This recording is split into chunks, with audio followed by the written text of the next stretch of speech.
Всем привет! Сегодня мы не в мастерской, а у меня дома. И это мое самое любимое местечко. Это моя оранжерея. Находится она на лоджии.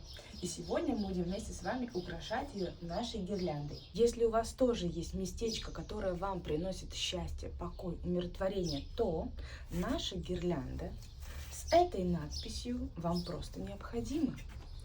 Наша классная двусторонняя гирлянда скажет вам и вашим гостям, что это местечко признано лучшим. Счастье здесь. Наша классная, любимая гирлянда. А с другой стороны сердечки. Кстати, мешочек из-под гирлянды. Он станет вашим спутником в путешествиях. Вы в него можете складывать важные мелочи.